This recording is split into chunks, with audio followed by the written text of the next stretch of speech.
ne facilitating this session. So I'm here to introduce the chairperson for this session, who happens to be Engineer Mqini Swanda. Engineer, please, can you come? Whilst he's coming, Engineer Mqini Swanda is the engineering manager at Catrag Processors, one of the top tobacco processing companies in Zimbabwe. They are actually based in Harare. If you have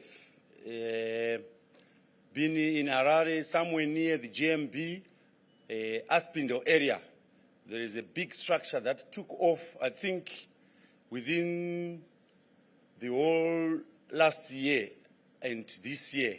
So, ladies and gentlemen, allow me to bring on board Engineer Mqini.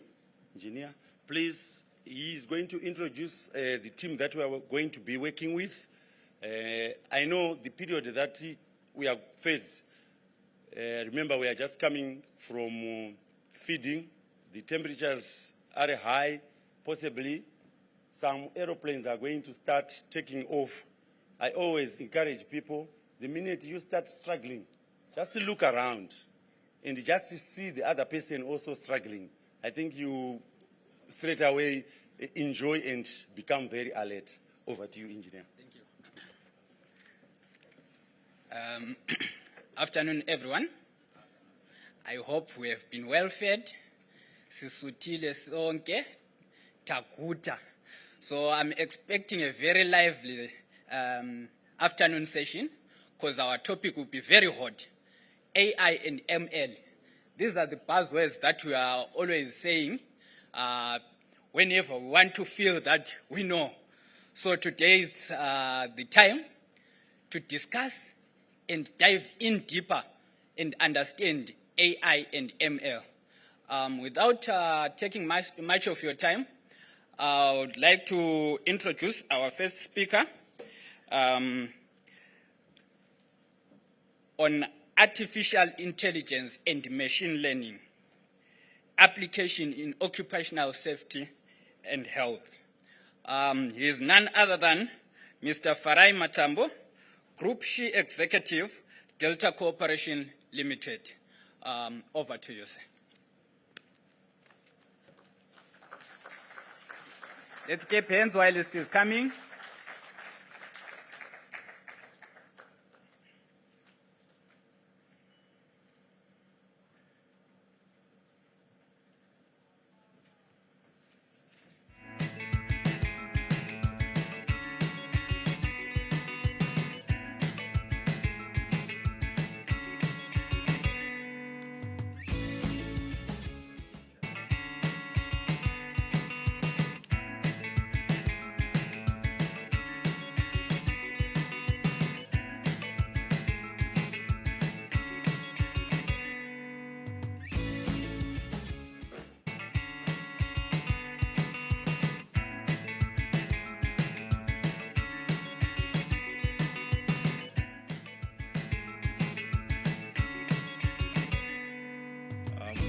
For the presentation to come on board, if you can help me. Good afternoon, team and colleagues. It's my pleasure to stand in front of you and present on a topic that is topical. I was hoping that the engineer will actually go through my whole profile, so that you know that I'm not an AI person, neither am I a machine learning person, but I'm just an enthusiast in data and big data management.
Meanwhile, can I also get Mr. Garkai Talon? Is he present? Okay. Thank you.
We are just having a slight problem, of which we are now rectifying by bringing the other presenter, so that the presentation from Mr. Matambo, whilst it's being sorted, it will then follow up.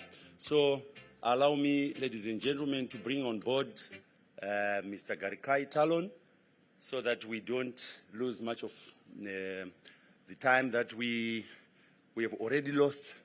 We were intending to start at 2, but since now it's almost around 3, we would want to finish early, and I think everyone is quite aware. The word that was used in the afternoon concerning the dinner, I think I heard the chief saying African attire.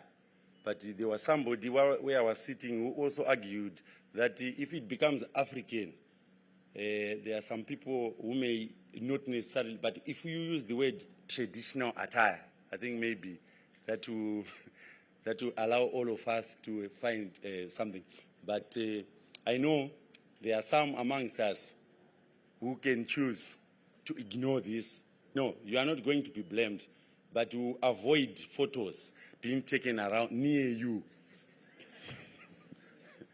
So we'll try to play it fast so that we get time to go back to our places and prepare for the dinner. Just to allow the team, technical team, they are sorting the presentations. Once they are through, then we will kickstart. Just allow the music, please.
steam app. Yeah, it's there. So unfortunately, the banners, the white banners which are there, they are cutting the presentation. So I don't know if we can be assisted. Because this is not like the full slide. There's information after. So it's being distracted by this whiteboard. Is it possible to move it so that people can see a presentation? I'm not so sure. So you can come back to the first slide. So as alluded earlier on, my name is Talon Gargai. I'm a professor of mechatronics, and I'm currently the Deputy Vice Chancellor for Africa University, and I was a Pro-Vice Chancellor for our Institute of Technology. And in terms of my qualifications, I've done mechatronics up to PhD level. I also have a first degree in mechatronics, a master's in manufacturing engineering and operations management, a master's in data science, and a master's in finance. So finance because I'm in management, but otherwise my favorite area is mechatronics. So the presentation is more of trying, I wanted to do more like real life demonstration. So we faced a slight glitch on the being able to present from my laptop, but I think they are trying to sort it out. Can you go to the next slide? So I'm going to present the role of artificial intelligence in enhancing workplace safety and compliance. AI, its ability to transform safety management and regulatory adherence. So I'm not going to get into definitions because it is not my area of expertise. I'm not going to speak like a user because, again, I am more.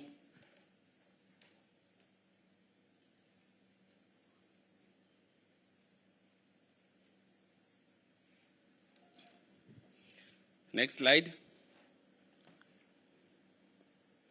So the quote for my discussion is the AI technology utilized in safety, compliance, practical applications of AI in workplace and safety, the benefits that you can actually get from AI, as some of our members are coming as SHE managers, and challenges and ethical consideration that may arise. Next. The idea of utilization of AI, by its buzzword in Shona, AI, I hope, within your organization is not going to be a chihuta. Do you remember the story of chihuta?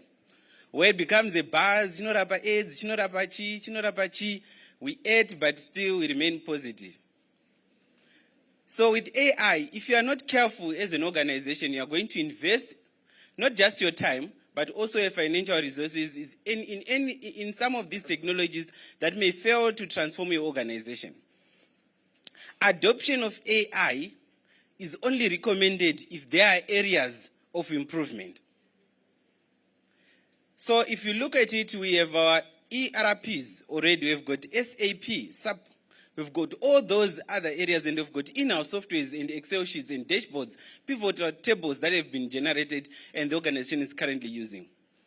Unless the organization has realized benefits from what is there, it is not advisable to continue to evolve using AI because you can make the situation worse. In manufacturing, engineering operations, in mining and etc., the challenges that you may get as an organization as you try to transform using and utilizing AI is the failure by management to comprehend or apprehend issues to do with technology. Already, your boss, when you get into his office, vangorine calendar, ne pen approve when you get in and out. And this is the same person that you are trying to say, let's use AI, but initially you cannot even use Microsoft Word to communicate with you. So you need to investigate the capacity and capability of your organization in adopting AI. Its benefits, its ability for safety monitoring include simplicity, speed, and scalability. Those are the three attributes that are important when it comes to AI. Can you go to next? Next slide. So we have talked about machine learning. There's nothing special about it, so to say. Those who come from rural areas, I think you still remember our grandparents. Muri Mumunda in Shona. My apologies for Ndebele speakers.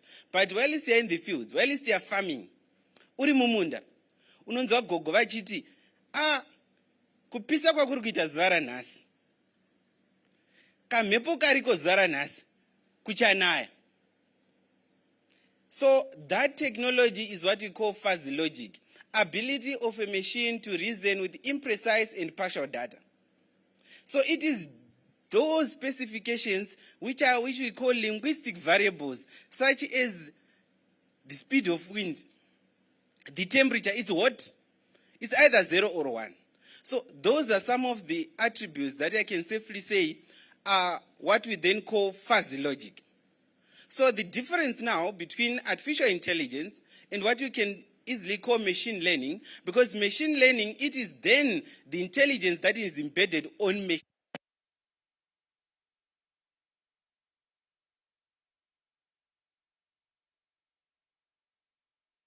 So its ability now to say, with what is there, I'm going to give you practical demonstrations. So that's why I need you to get the terms correctly for some of the things that I've designed and those that I have helped to design.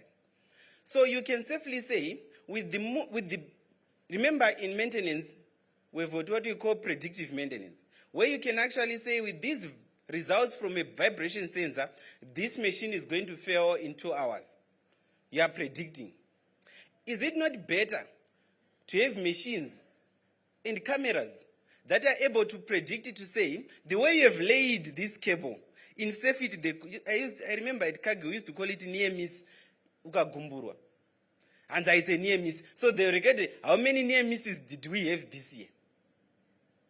But is it not wise to have machines assist us in making sure that we predict that this is going to be a near miss? Because from sheer officers, they've got that ability to say, those sheer near misses can be converted into accidents.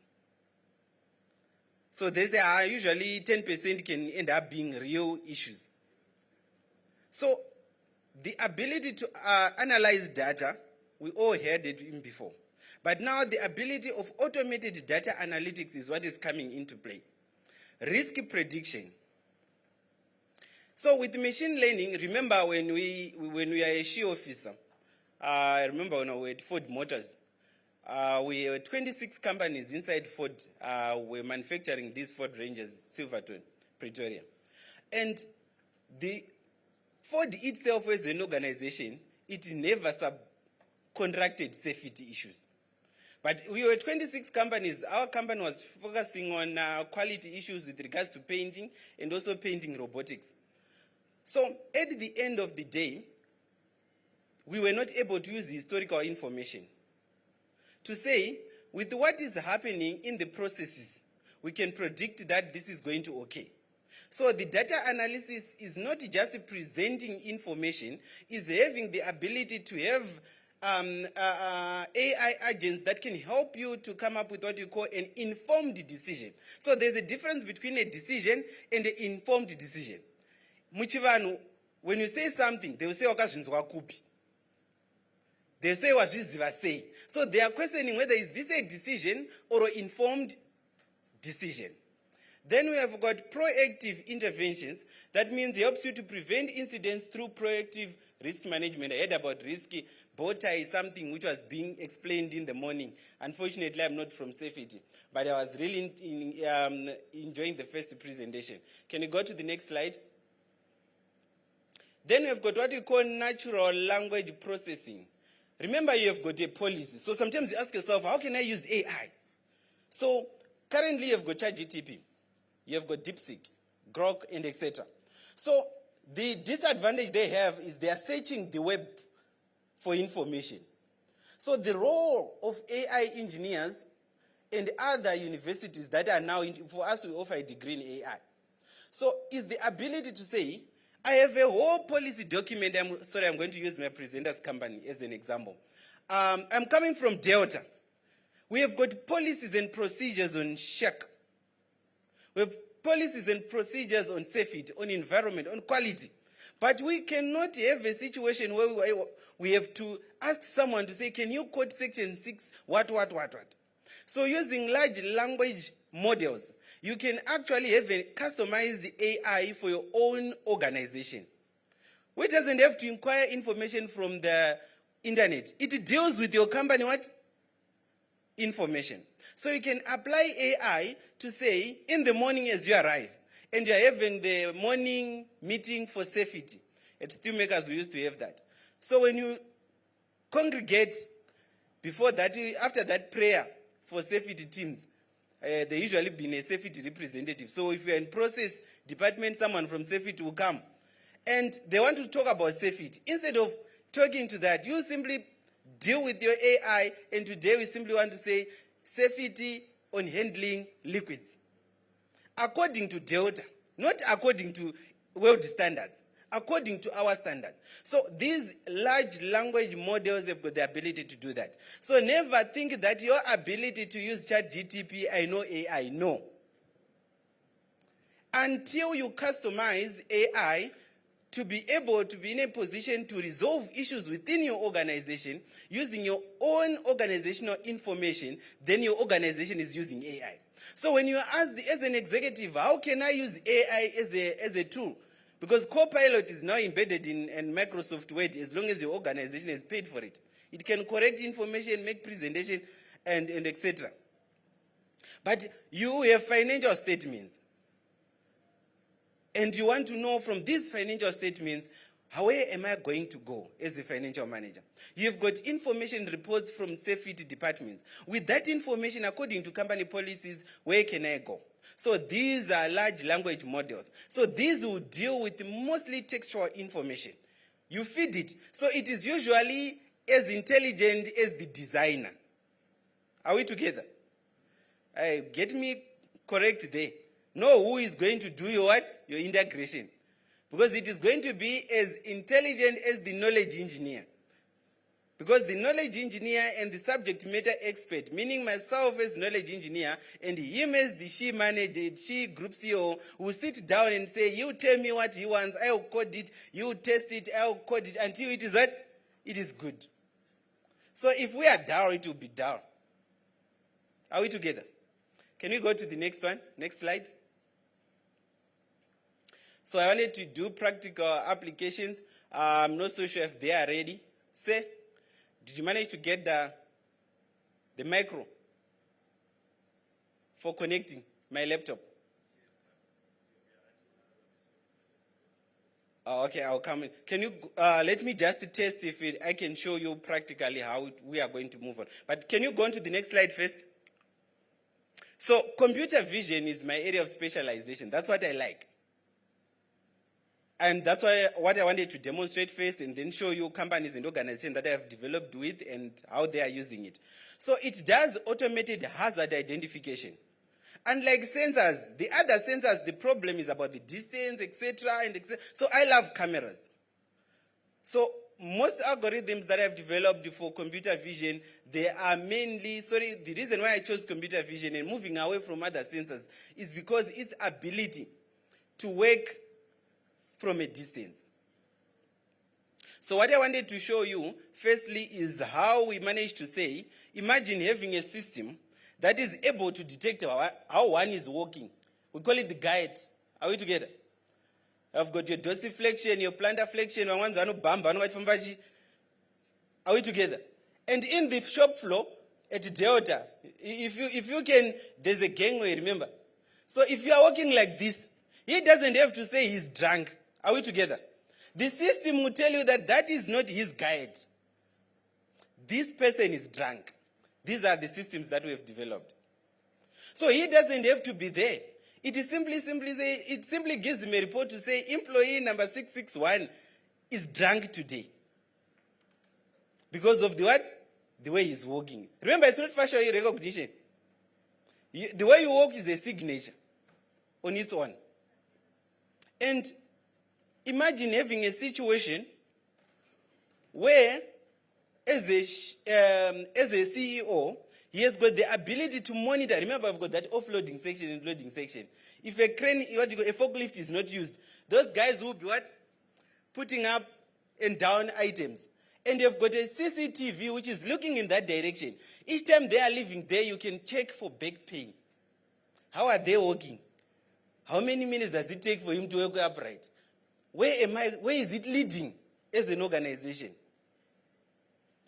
So those are some of the things that computer vision is able to do. We are still working on behavior recognition, but environmental risk, we are done with it. Hazard identification, we are done with it. But what I'm hoping to say by November 28 or 27, we should be able to identify who is stressed and who is not stressed. You call it what? Mental health. To have a system in the shop floor, to have a system in the factory, at the mine, as they enter to come to work, you say, hey, I'm forward today, go back home. Because the way you are walking, your facial expression, your shoulders and everything, you are stressed. We cannot trust you with this machine. Are we together? It seems like I'm alone. We are together, right? Okay. So these, I'm speaking from trying to make sure that I'm not going through the technology itself. I'm trying to show you how the technology is almost knocking at your door as she officers, she managers, and those responsible authorities. Can you go to the next one? So this is the pause. Can you put up let me try to see if I can run this for you. Sorry.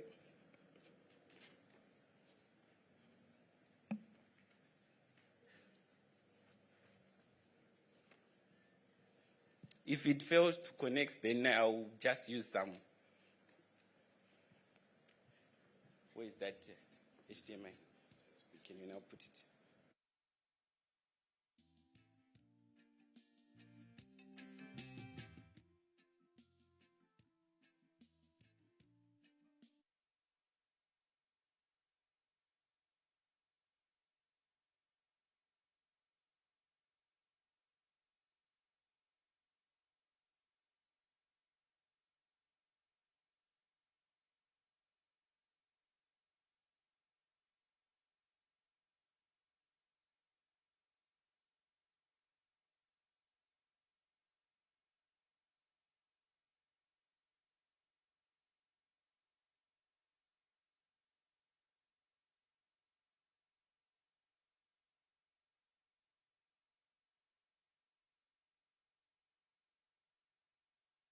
Fortunately, okay. So as you can see, it's actually identifying where my hands are, my body posture, and if I tilt, if I'm walking, and unfortunately this is my webcam. So it will not give you much information because it depends on the distance.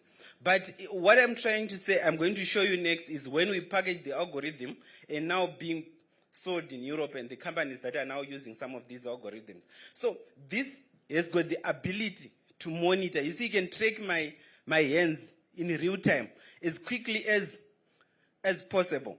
So if I am going to do, for example, this algorithm is, if I use two hands, am I going to use one hand? So you see it automatically stopped. So instead of pressing or running to a panic button, imagine a scenario where you have got the ability to, can you return it back? You have the ability to simply raise your hands far away from the button. If I'm working closer to a conveyor belt, and I lift my left hand and give a sign to say 2, the camera system is linked to this emergency stop button of the system. So it then automatically stops the machine. That alone is not artificial intelligence. It is machine what? Learning. Are we together? There is no intelligence. I am saying I'm working, and then automatically I say 2. Because according to Delta, remember I'm just using as an example. There might be some red emergency stop buttons. But I'm far from the what? The merge and stop button. But the conveyor, there's piling, which might lead to an accident. So I simply say 2, 1, 4, and it means something according to the organization. And it can stop. Another one can actually start a fire, what you call suppressing system. Another one can start an alarm. So depending on what you want. So that is machine learning. So what I was showing you is the model. Can you go to the next slide?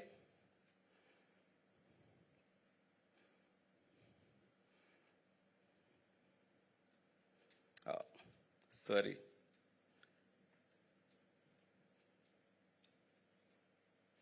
I wanted you to see when packaged, the way it actually works at your company, not as a model. But what I was trying to show you, those are the models that we then generate, that are then packaged into a product that you can safely say as Delta or as an NRZ, a tobacco company. We now want, what we give you is what we then wanted to show you now. Unfortunately, I think the laptop is stuck. Can you try to escape? Okay.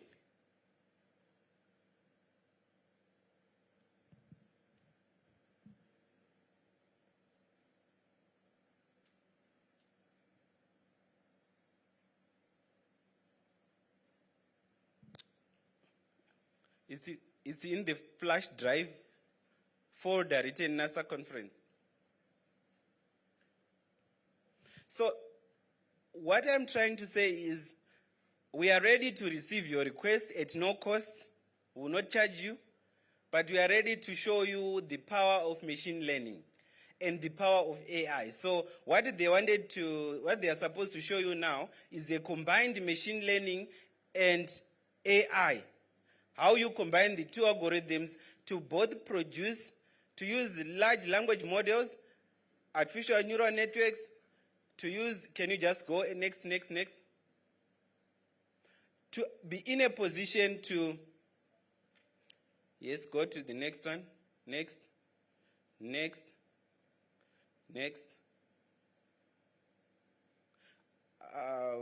I think, can you go to next? I think we are using the wrong presentation because I didn't want to present any of those slides. I just wanted to show people how it works, then I can stop. Sorry.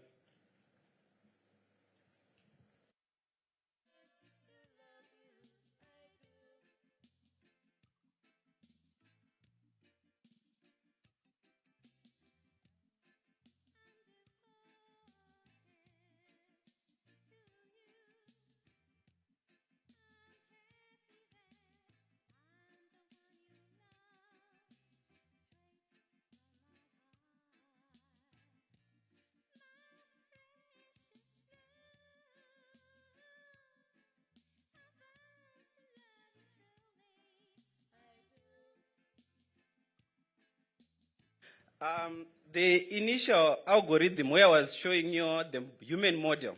So what we have there is the gentleman walking, gangway well protected, and those are queried, remember those sheet metal. So it then identifies someone and say there's 42% failure. I don't know, can you play? It has paused. So it then gives you implement on that section, implement, there's a potential, so in each, because this one is when you're monitoring from a head office point of view. Play again, and then I want you to pause. So what I want to show you is, can you pause there? So these are now the models that we would have created. Our ability to identify a human being away from, remember we're not doing facial recognition there. Are we together? We are just monitoring that there's a human being, and then from where there's a human being, we know that there's a crane which is lifting this circular steel, coiled steel sheet metal, and when it starts to move, just because there's someone standing close to the handrails, but the movement of the crane is going to be in that direction. So it automatically then says machine learning can identify, but who is going to tell you what to do? Intelligently, it will be then the machine what? The artificial what? intelligence, because it is now reading from the organization's processes and procedures on what to do when a situation like that happens. Can you play? So, pause.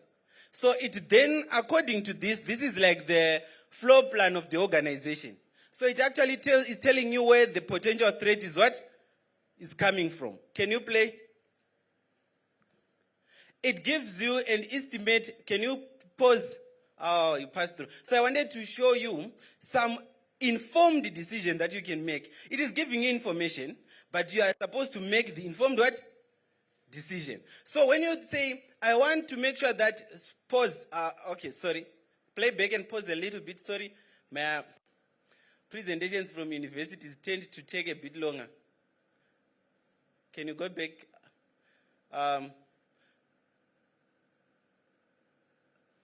Okay, we can go to the next one. So when it plays, it gives pause. So there's approve, implement, design, and what. So unfortunately, I'm too close with my eyes. But it then gives you that information that you are able to say, can I make, so it is written, implement designated loading zone with the physical barriers and one-way traffic flow. So that one is the information which is coming for you to decide on. So when you click approve task, it then moves from safety to mechanical engineering division to say we want the handrails. Are we together? So this is the real application of AI and machine learning combined. Can you go to the next? So there's preventative maintenance, it's intelligent, preventative, assistive and application of LLM. Can you go to the next slide? Now, this slide is one of my favorites. So, this is a crane again, and these are still bars which are being picked from here, and they are going there. So, as it stands, as you can see someone is coming down here. Can you play? You see? Unfortunately, as I said, the boards are closing here. But it will give you an alert to say it's an alert at the crane area. And then it gives you information and the rules. So these are the rules for safety from the organization. What should be done? There's an alert that has come automatically. What can we do? So this is the real application of AI. So it gives you all this information that is populating in these small boxes after identifying that this is going to swing and there's a human being there. It gives you information in these boxes on how you can behave as a safety, health, and SHE officer. So can you go to the next one? Can you let it play? So it will swing and it's almost a near miss. There are always people moving closer to the crane. So this is something that can happen. Can you go to the next slide?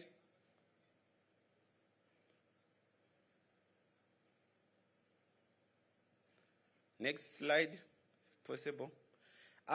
Okay, so these are like our Simba construction and the construction site, yellow equipment, heavy machine. How can I implement AI? You don't have the ability to always checking on people. You will simply implement AI and machine learning. Have your algorithm. Chipo is wearing a helmet. She has got a vest. Tindo, the white man, has got the vest. The helmet is there.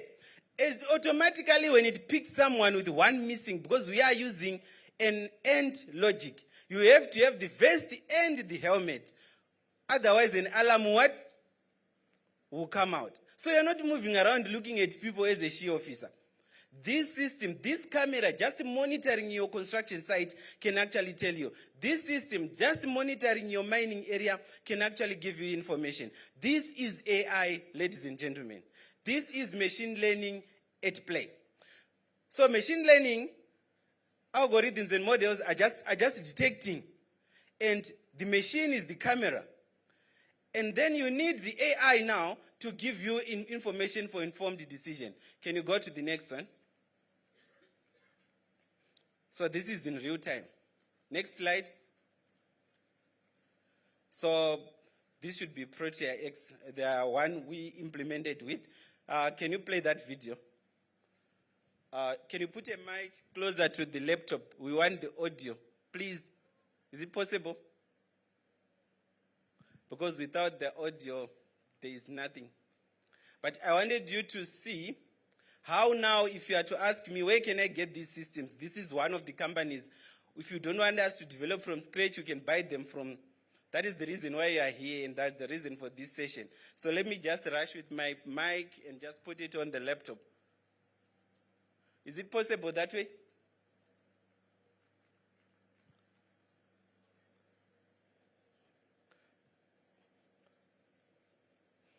Please don't blame the technical team. We didn't tell them anything in advance.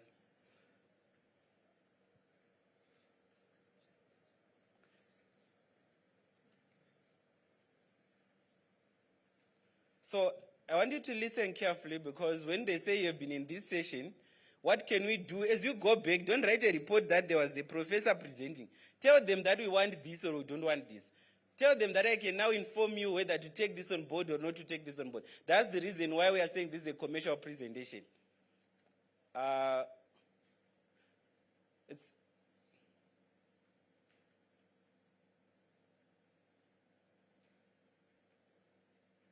So how many of us are coming from a mining organization? Can you show by raising your hand? We are looking for miners to work with.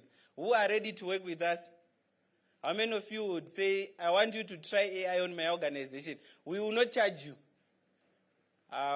So you are mining companies. We've got 1, 2, 3, 4, 5. So we've got 5 so far. Please, can you take my number? At least they are sorting it out. 0776 403 559. Then how many of us are coming from manufacturing organizations so that we can show you other products that we can do?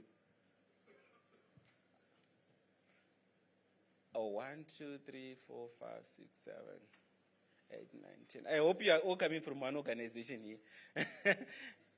Yeah, so you simply send a message to say mining company interested in AI, and you simply say manufacturer. But I can tell you, my role there is not to convince your organization through presentation.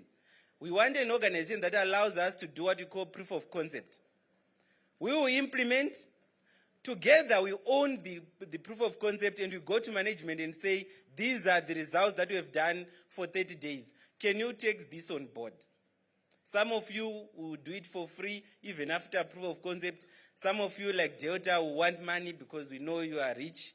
So, unfortunately, members, maybe what we can do is can you not just put a mic on the speaker of the laptop?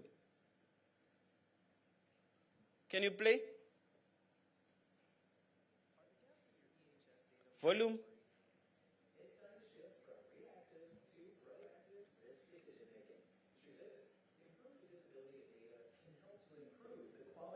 Safety decision making. Up until now, companies only had limited data from unsafe incidents that had already occurred. But what if you could harness AI to ensure you have full visibility of risks all the time? With Protex, you can. Our revolutionary camera software can help predict potential accidents, contributing to a safer work environment so that you can engage with your teams before problems occur. Here's how it works. Protex integrates seamlessly with your existing CCTV infrastructure and evaluates the data on site, enabling your team to configure rules when required, using the simple drag and drop functionality. Protex captures unsafe behaviors autonomously. You can filter, tag, remove, and share events internally. Protex works with you to identify use cases, from manual handling to detecting PPE, and ensuring optimal vehicle-to-worker proximity. Additionally, you can create comprehensive and actionable reports, allowing team members to gain full visibility to risk across your workplace, so you can take proactive steps to negate future unsafe events. With our storyboarding feature, teams can collaborate from anywhere, anytime, enriching safety conversations and initiating safety programs. Let Protex turn reactive safety mindsets into proactive safety decisions, so you can ensure your workers get home safe every day.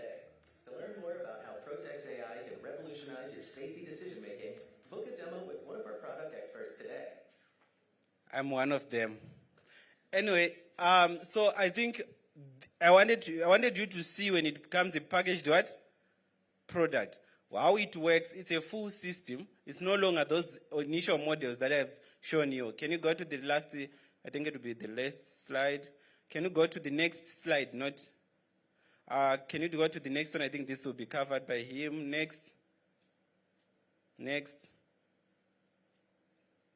Can you go to the next ones? I think my colleague will cover these ones. I think they are also part of, yes.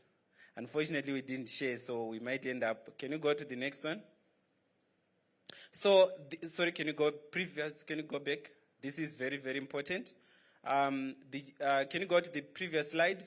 So these are the three main issues that you need to take into consideration. Sensitive data collection, because you are working with human data and etc. You end up telling people that, the guide of Professor Gargai, he works like this and etc. So those are like privacy data. Then you have got issues you need to have a very good policy around privacy, data privacy and security concerns. So this is very, very important before you onboard AI. Start with this. It might take 3 months or so for an organization. So just make sure you have this, because before people start to say, I didn't seed my consent before the cameras were being used for decision making. So can you go to the next slide? So, when we will be making together with him, remember he's on the management side. So sometimes it has to be transparency. We don't want a situation where it only protects the organization but not the employees also.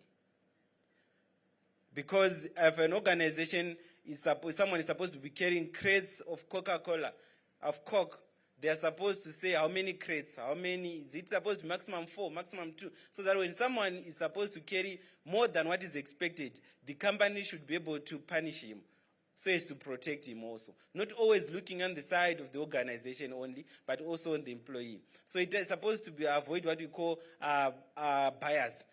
Can you go to the next slide? Next slide, sorry. Next slide. I think I've done this. So these are, when you use agents, can you go next? Not the original one, but this is when you use what you call AI agent softwares. Can you go to the next? This is the website. Can you go next? This is another very good one. They purchased one module from us, and they've done it quite well. It's called Intense AI, so you can also check with them, because I didn't want to make a presentation which is too bookish. So these are the companies where you can get some of the softwares you can use as SHE officers or SHE managers. Can you go to the next one?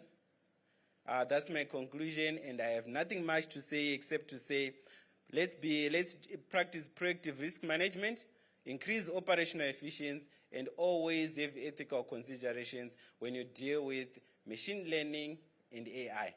That is our beautiful campus. You can come and study Bachelor of Science in Artificial Intelligence. Thank you.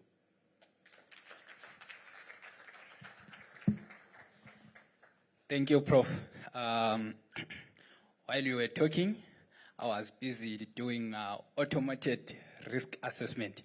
So no one was sleeping. I'm sure the floor is burning with questions. But for the meantime, hold on to the questions. And we welcome Mr. Farai for the second presentation. Thank you. Let's clap hands for him while he's coming.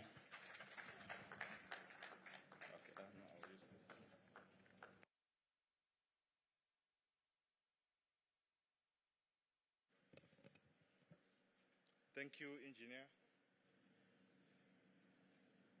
Yeah, this technology. Okay. Thank you, engineer. It's good to be back again.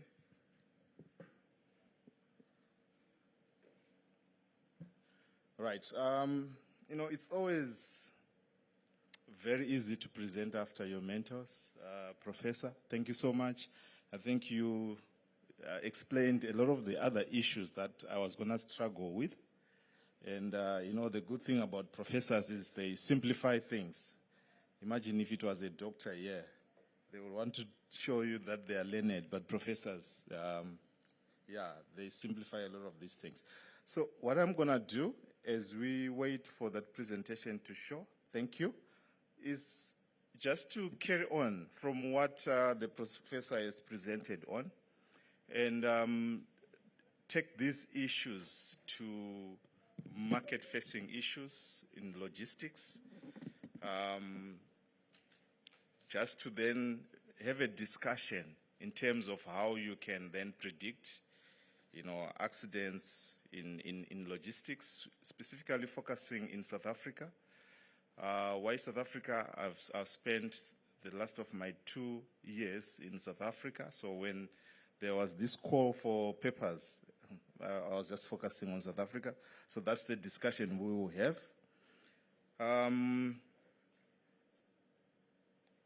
If you can go to the next slide, please. Just outlining, how the discussion will be like.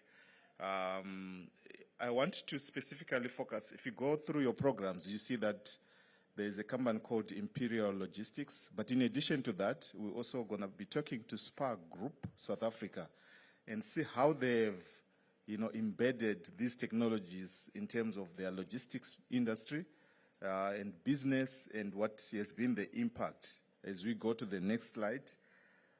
Right. Why are we talking about this? Logistics and road traffic accidents. These are common issues. From World Health Organization, you find that every year we lose 1.4 million people that are killed in road crashes. This is a 2017 statistics. 2021, the figure is around 1.2 thereabout. And you find that every 24 hours, 3,700 people die, and within an hour we lose about 154 people. So these are statistics that are scary, considering that in terms of where we're coming from, the industries where we're coming from, there is a component around logistics. There is a component around, route to market. You can see some of the nasty accidents that have happened in South Africa over the years. People have perished there. As we go to the next slide, we'll skip that one. Let's go to the next one. So just taking a funnel approach in terms of the issue at hand. Road traffic accident, they are killing, is the biggest killer in terms of our children of school growing age, the adolescents. If you look at what kills that particular age between 5 and 29, the first one is road traffic accident. Then you then talk to issues around, diarrhea, issues around suicide coming in at the third position. So it's important because these are the economically active group. If we want to have a future, we need to protect this group, and the protection for this group should start from prevention of accidents.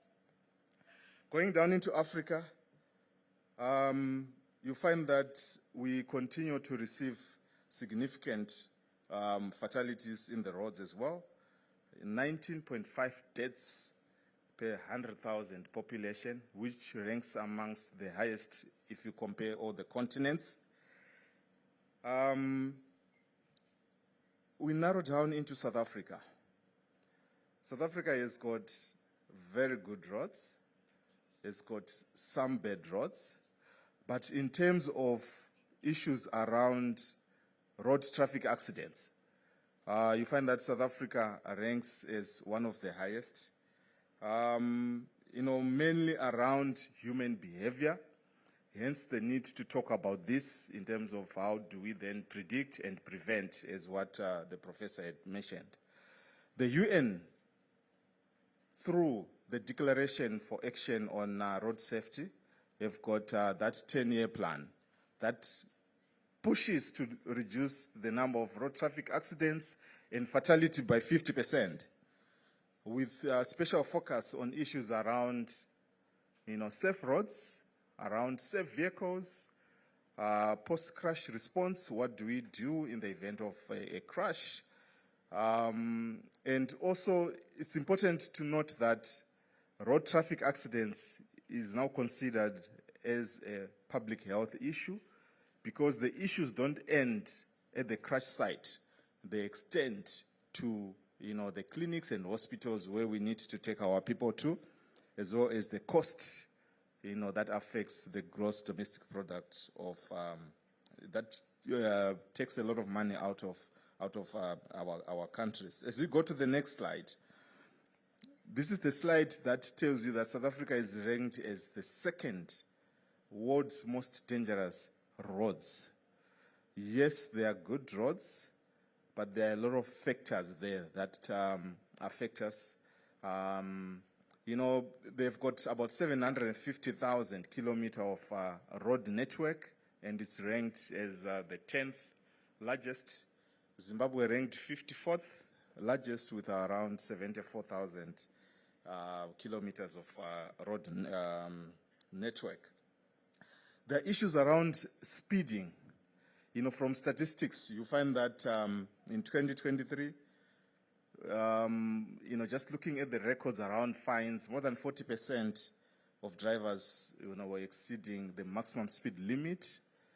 We also have issues around unroadworthy vehicles, overloading. And then we have poor road infrastructure in certain areas. And obviously, because of that, there are issues around insurance where some vehicles are not covered by insurance. That's the context in terms of South Africa. Why logistics? Because it's ranked as the second most contributor to traffic accidents after construction. And so it's important to really talk to that. Just giving context why we're focusing on South Africa as well as on logistics. As we go to the next slide, just to show you some of the infrastructure, the first picture there is your N3 highway that connects Johannesburg to Durban. It's very common with road traffic accidents. Very beautiful road, but high number of accidents there. And then the picture below that, that's what we call the Golulis interchange. The biggest in Southern Hemisphere in terms of traffic load, handling about 200,000 vehicles every day. The picture in the middle there, Chapman's Peak, the most beautiful drive you can ever go through in Cape Town, mountainous on the right side, and then you have got the view of the Atlantic Ocean on the left side. But again, we have those roads, on the far right side, potholes, failed surfaces, that then contributes to the issues that we are talking to. As we go to the next slide, key 3 issues around the landscape in South Africa on governance. There are various, institutions that manage these issues on road traffic accident. Your Road Traffic Management Corporation. We also have, the licensed vehicle testing stations. This is a very important, part of enforcing governance issues. But obviously, there are issues as well that, come out of it in terms of, corruption from that end. So what does that mean for logistics business? It's obviously the need to ensure that vehicles are genuinely roadworthy and, beyond just paper certification. Legal framework, a lot of, legislation that governs road traffic management there. Principle is the National Road Traffic Act and the soon-to-be Act, the National Road Traffic Amendment Bill that takes care of some of the issues around driver licensing, load limits, modification standards and all. And then there's an issue around post-crash response. Yes, they've got the road accident fund, but there are issues around emergency response with just about 56% of life-threatening cases in Gauteng receiving a response within 30 minutes and the remainder outside of that, which is a very important aspect in terms of road safety. As we go to the next slide. So, just as the professor has presented there in terms of artificial intelligence and machine learning, in terms of the logistics business and industry, you find that the evolution, maybe we'll start off from around 1998, where there were issues around, habdometers, issues around, two-way radio communication system, where you can communicate with the driver to check whether they are safe wherever they are. We then moved over to issues on basic data capturing, the turn of the millennium, and real-time data capture and basic tracking, what we call, where we are able to actually assess the kilometers traveled, do a bit of trip replays just to understand how it was. Impact detection, you get a report when there's an accident there. And then currently we are in that mode where there's what we call advanced telematics. There are issues around geofencing, where if you stray out of your normal route, it sends a signal to say this vehicle is out of its route. There is advanced driver assistance system, ADAS, where there's driver status monitoring in terms of fatigue, just picking up from what the professor has said, in terms of fatigue, in terms of, whether their hands are both hands are on the steering wheel. If you remove your hand on that steering wheel, then a signal is sent there to the control room. There are issues around fuel monitoring, as well as issues on cameras, on-board camera and front-facing camera. So that's the era where we are. But into the future, there is that integration with, AI. That's what the professor has actually mentioned there. Where we have systems that communicate within each other on a vehicle, sensors that the professor was talking to that also talk to each other, in terms of tire pressures, in terms of oil status, and they then send signals. I think key, the aviation industry, I think they are now into the future, where as you move from one point to the other, the aeroplane will be sending signals to the team on the ground in terms of performance of its components, so that when you land, you are able to get the attention that you need, should there be that need. And then, still on evolution, I think it's important we talk to, the second generation, where we came from, 1996 there, and where we are on the, fifth generation there, in terms of how we can then leverage. So AI then fits into your fifth generation and into the sixth generation, what we think we will have very soon as we get into 2030. So there's going to be that evolution. The idea there being that, with automatic systems that detect and predict if there's going to be any failure and what issues, so that we then prevent, that from materializing and therefore preventing accidents. As we go to the next slide, I'm just going to talk to quickly on the case study around South Africa SPA Group. In terms of the retail industry, in fact, at first I thought it was just a retail industry, but, South Africa SPA Group is considered a logistics and distribution company. That group actually owns 10, stores on its own.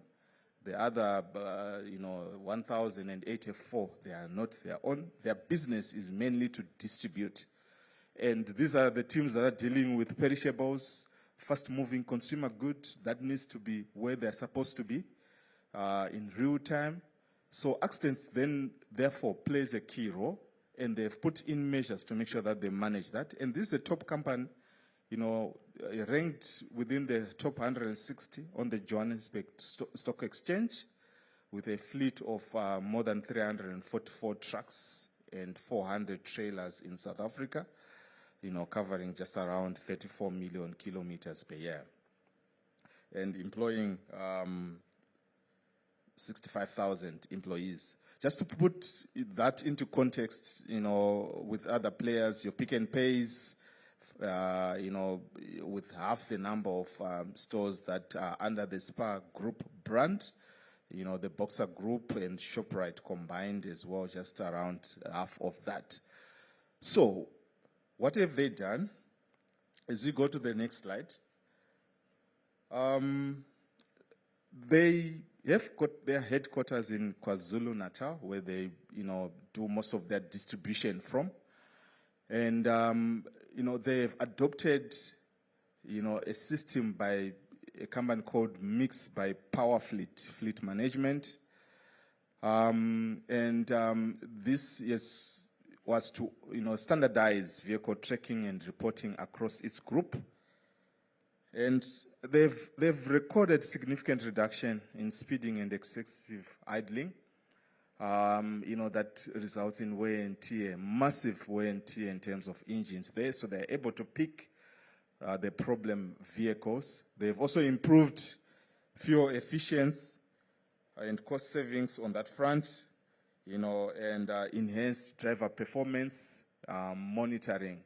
So what they are doing is to manage the issues that were talked to by the professor. It's important issues on making sure that we don't violate, the privacy of our employees, and we need to make sure that ethical issues are defined and addressed. So because of that, they're able to monitor their drivers and offer, corrective action. They don't use it as punitive measures for those drivers.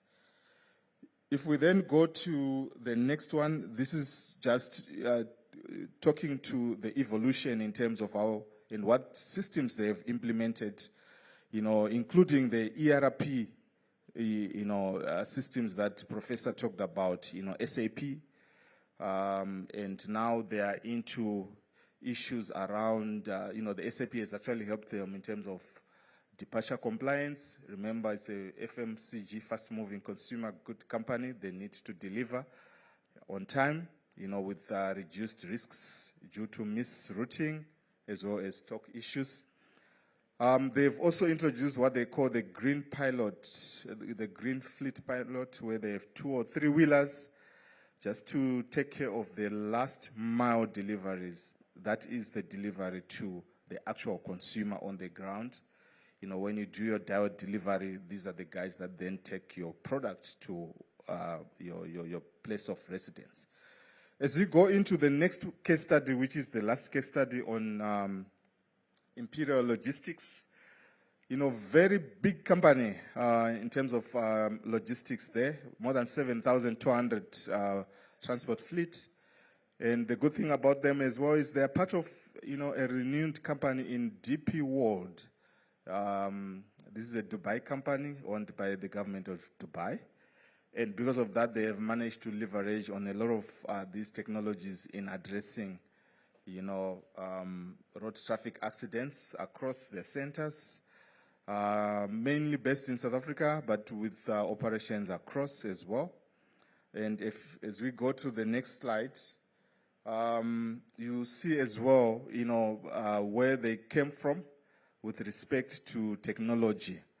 And these are the guys that are well into advanced driver assistance systems, issues on fatigue detection. If you, start blinking abnormally, it then sends a signal to say this driver may be fatigued, and preventive measures are taken there just to prevent these accidents from happening. And then issues around, smart dashcams and Internet of Things sensors as well, just so that they record whatever will be happening. And this has helped them in terms of mitigation on insurance claims. As we go to the next slide, just showing the impact there. I've looked at their data for the past 10, 15 years. Up to 2021, that's where we managed to get data. Beyond that, we couldn't. So there's been a marked improvement in terms of the graph below there, in terms of the accidents recorded per million kilometers traveled, the fatalities as well. At some point, they even recorded 0. Because of predictive maintenance, they've reduced breakdown incidents by more than 20%. They've also implemented data-driven driver coaching on issues around harsh braking, acceleration, and all that. So, what's the call for action? As practitioners here, we need to, let's make data our new safety partner. That will help us to predict risks, protect lives, as well as prevent losses. So the future of safety is on, how intelligently we can use telematics in action, as well as predict and proactively work on managing safety issues from the logistics end, focusing on data, insight, action, as well as preventing that. That's the conclusion there. Using data to foresee risks. The next slide. You need to use data to foresee risks before they harm people. Transforming every trip that's called for us, every machine, every driver into a source of learning. The issues on machine learning were elaborated by the professor. And then we embed safety into operations, not as a cost, but as a capability. Thank you, ladies and gentlemen, for your attention. That's the end of my presentation.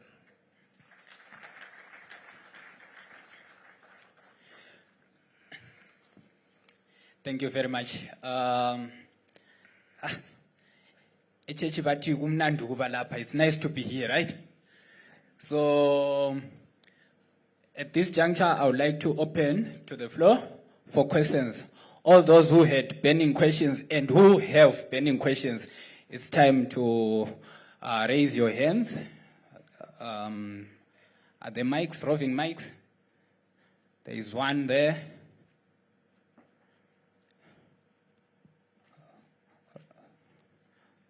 Roving mics.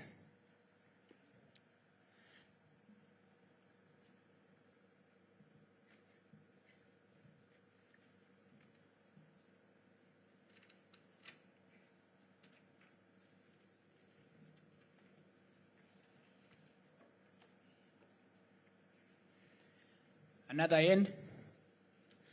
Second mic here. 1, 2, 3.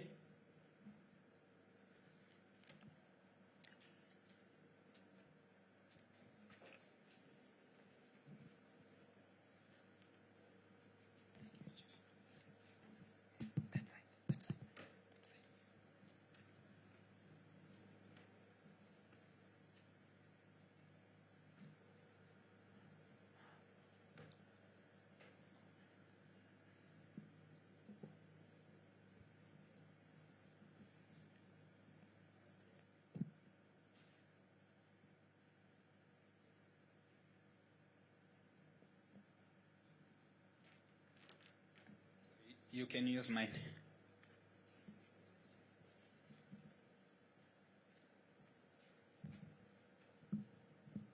Thank you very much. I have two questions, one for the Prof and the other one for the other presenter. So, Prof, thank you very much and congratulations for a very insightful and exciting presentation. My question, Prof, is, from your presentation, a lot is good about AI and machine learning. But I believe that there is also some caution as we think of investing in these AI and machine learning. What could be your cautionary considerations to companies on investing in AI and machine learning, and probably your recommended mitigations? Then the other presentation that focused on the South African experience. Logistics, I'm on logistics. We have heard about driverless delivery vehicles or vans, the huge trucks, driverless, as we talk AI. Can you comment on this? Is this safe? and which parts of the world are ready for this? Is it something that companies in Zimbabwe can think about, or we are too far from it? Thank you. All right. My question is towards the professor. So you're talking about implementation of, just looking for the word. Yeah, you're talking about AI and computer vision. So, you know, we try to implement computer vision in terms of monitoring of our cameras to see if there are any people who are repeated passers-by on our property. So, of course, I mean, you're saying that it's not, what you're presenting is not computer vision. It's not facial recognition. But then we try to implement something similar to facial recognition. But then you see, when you consulted a consultant, you know, you start to talk, you're talking about the software, but then the consultant came and then he gave us the price for the software. But then there was also a huge price for the hardware, because you're saying that you need a lot of graphics cards for GPUs for this processing of this data. And given that we've got so many cameras, you know, the bill can rise exponentially as you add more cameras to the system. So my question is, what is the typical return on investment of this?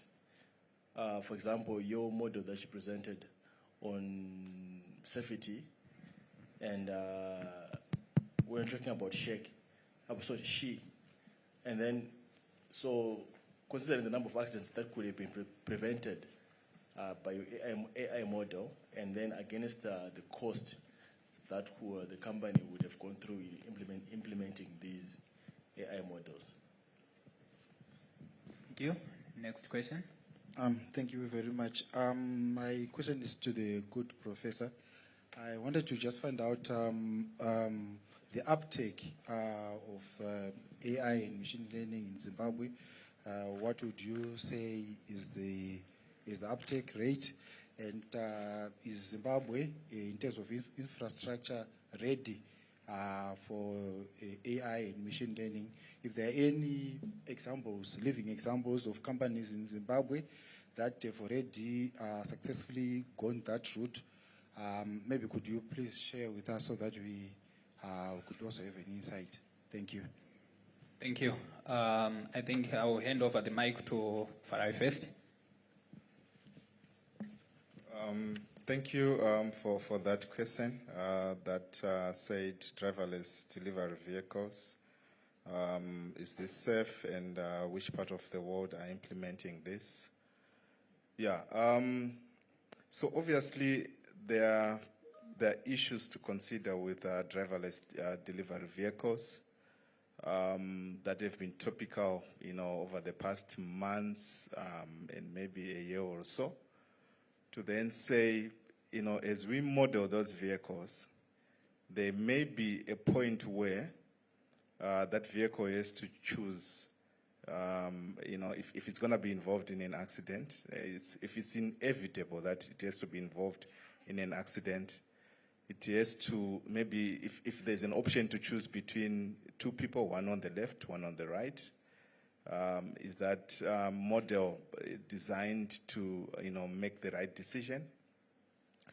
So those are some of the ethical issues, really, that you know, prevents, you know, the complete rollout of these particular programs as the developers think through on how to manage that, as well as issues around, you know, the regulatory, you know, framework to say, you know, so how do we manage driverless vehicles, considering that we have a lot of other, you know, road users in terms of pedestrians, you know, cyclists and all. You know, so what sort of regulatory issues from the insurance end that we need to take care of? And then there are other issues around cybersecurity. You know, if someone manages to take control of those vehicles, you know, who will then be responsible for compensation should they fall into hands of, those associates that do not want to, that want to cause destruction. So those are some of even issues around, sensor failures and all. Those are some of the issues that are coming out from those countries that are using those vehicles. But obviously, in terms of risk management, when you implement something, you're looking at the benefits or the opportunity cost out of maybe not utilizing that particular technology. Hence, we have countries that are using this technology. China, they are using these driverless delivery vehicles. The United Arab Emirates, there are certain sections of their districts that are using these vehicles. Is Zimbabwe ready? There is a lot that needs to be done in terms of infrastructure. Fully, adopting the fifth generation technologies and soon to be the sixth generation that will assist in terms of real-time transmission of data so that the decisions are made and that protect and make sure that those delivery vehicles are able to do what they're supposed to do. Still a long way, but obviously, because the other parts of the world, they are already on it, nothing will stop us but into the future. Thank you. Thank you. Over to you, Prof.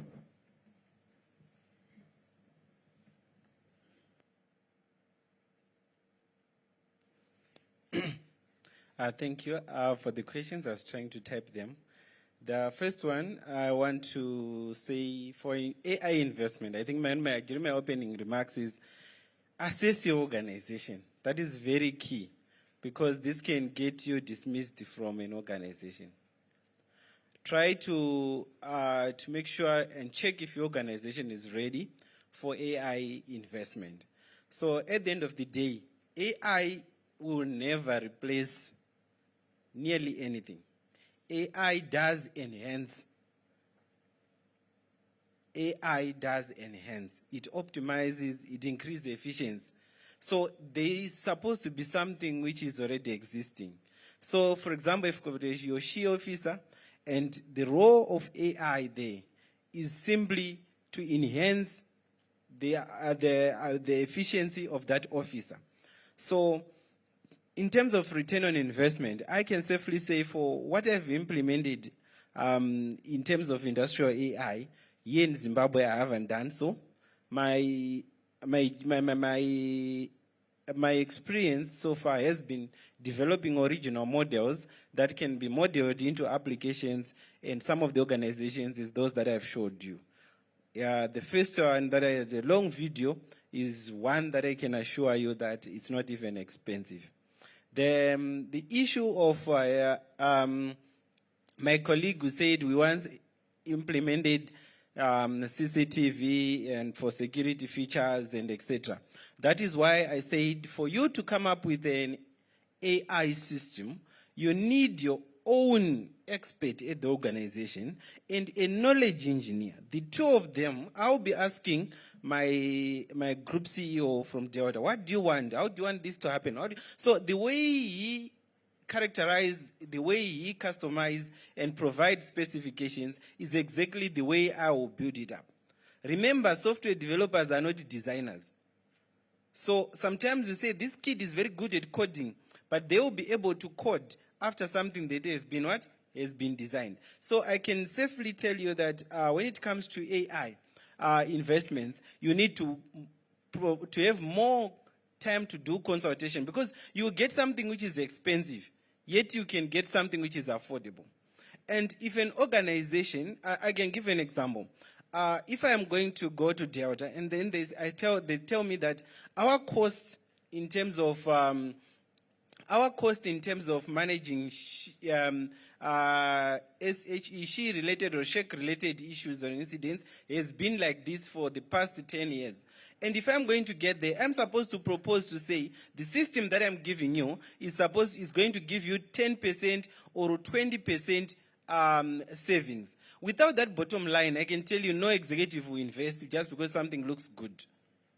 So just to check whether it's relevant, because some of you, your human aid, meaning that the system that you have had in place, due to your well-trained SHE officers, there is no need for you to actually implement AI. So it will not give you any value. So you need to look into that. Then another question was, is Zim ready? My colleague has said it in terms of infrastructure. But I can tell you that Zim is always ready. Unfortunately, because of erratic power supplies, you cannot implement AI infrastructure in Zimbabwe. If we are to implement AI data center-based systems in Zimbabwe, it means ZESA is the one that needs to first assure that there's going to be 100% supply of what? Of electricity. Otherwise, it's pointless to have an AI system that can only operate between 9 in the evening when ZESA is back and 5 a.m. So again, that investment does not what? Does not work. So the main reason, nobody, as you can see from the diagrams that have been presented, every map Zimbabwe was being skipped. It's always about reliability of power supply. It has everything to do with that. You cannot implement technology in an organization where electrical supply reliability is less than 47%.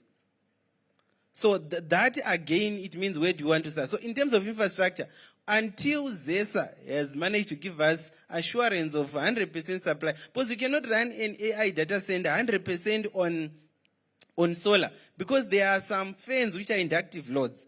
So there's that need to have government buy-in, and the government buy-in is to make sure that ZESA assures us that there's electrical supply. The rest is easy. Once you've got electrical supply, the rest is easy. Then you cannot even implement it in Harare because of erratic water supply. The cooling system is water-based. Look at the Meta AI data center that has been on the internet. They are now having challenges of water supply within the location. What about Zimbabwe, which is having erratic water supplies in Harare before even implementation of AI data centers? So we are not ready, not because we cannot afford AI, not because there is no AI customized for Zimbabwe. It is because the key pillars of AI, water supply, reliable water supply for cooling systems, reliable electrical supply for online systems to be always live, is still yet to be above 50%. So in terms of readiness, yeah, that's not it. But I want you to, I've shared a number in the group where I just want you to see, somebody ask any company that has successfully implemented AI. Last week, I think for the past 3 months or so, with my colleague Terry Gomer at AU and some students, we've been working on how can we use AI to fight drug abuse. So if you want to test, can you send a hi on the number that I've shared on the group? But what it does, that one, unlike you, it's not a chatbot, it's an AI-powered system. Why? Because even if you send it an image and say, it will tell you whether this is cocaine, this is Toriro, it can tell you what it is. But what have we done with that system? We went around some dump sites in Harare, and we're taking pictures of where Brongo is and trying to send on the number. It can and it identified to say, this is Brongo, this is Bronkle. At times it gives you local language and tell you that it shows that evidence that there are some drug abuse within this area. The fact that this dump site was burnt yesterday and that this is another new load, it means there's continuous abuse of substance in this area. So in the back end, our system is able to give us a heat map. So if you continue to chat with that chat, there's a point where it asks you send location. When you send location, it creates a heat map. So that's AI and its application. So imagine if we've got a chatbot like that at a big organization such as Delta, at a manufacturing plant, and you can interact on WhatsApp and actually do safety issues. A near miss, you take a picture. Is this a near miss or not? The AI will tell you that no, this is okay. So these are some of the implementation, and it costs nothing. So the cost of AI, it depends on how you have customized your demands. So as Zimbabweans, let's not rush to import people to be consultants, to give us whether we can use AI or not. First, look within. I think we've got one of, where's Professor Mshiri is here. There's another professor there. in AI from UJ. He's the director, technical director at SEDEC. Those are some of the guys you can simply reach out. I know you have a strong belief that universities are not doing anything. We are not doing anything for Zimbabwe. We are global researchers. So if you think that you, just because you're not seeing what Chinhoyi University is doing, it's not like Chinhoyi University is not doing anything. They are also doing something because they exist in a global village. And have we been successful? Yes, I can safely tell you that if you are a public servant, the pension system is managed again from a university. If you are transacting any Beirut change, the Beirut change transaction system is also one thing that I developed. There are so many things I can tell you that have been developed and used by government at a high level. So as Zimbabweans, we are capable of giving you all AI solutions that you need. But you just have to respect your kids who are sent to university and ask them, can I have this? So I can safely tell you that we are ready for AI, and for the organizations that have reached out, I can tell you that next year when we come for this conference, I would love them to give testimonies, to say, we have implemented AI, a locally developed solution, or imported, enhanced the solution, and we have received this. That way it makes this whole conference have a sense, because we are implementing this AI for you for free as universities. So this is, I think, my take on that. I don't think there was another question. I think if I had skipped something, I was trying to type all questions. Let me check. Yeah, I think that's all because of uptake of AI and machine learning in Zimbabwe. It's very low. We are getting there, but we need your help. And the help, you are the industrialist. Open your doors for universities. Open your doors for UZ. Open your doors for CAT.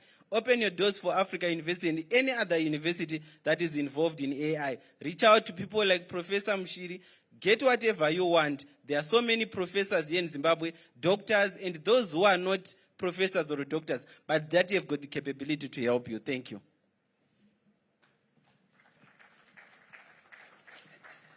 Thank you, Professor. I think we deserved more time.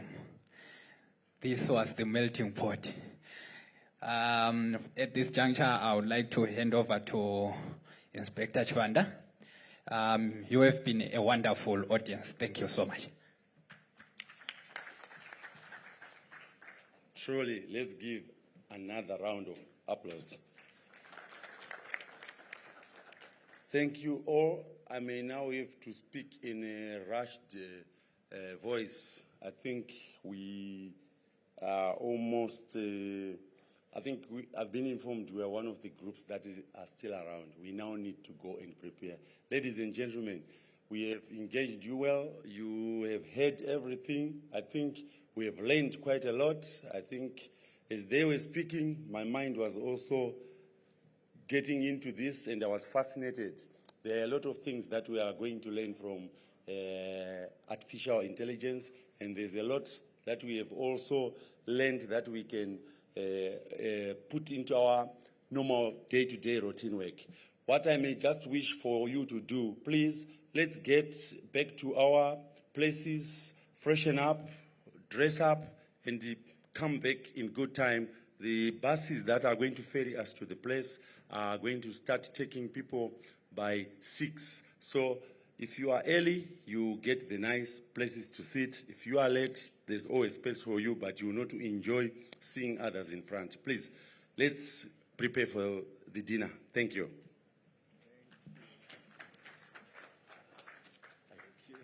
Thank you. Yes, we need it. Thank you.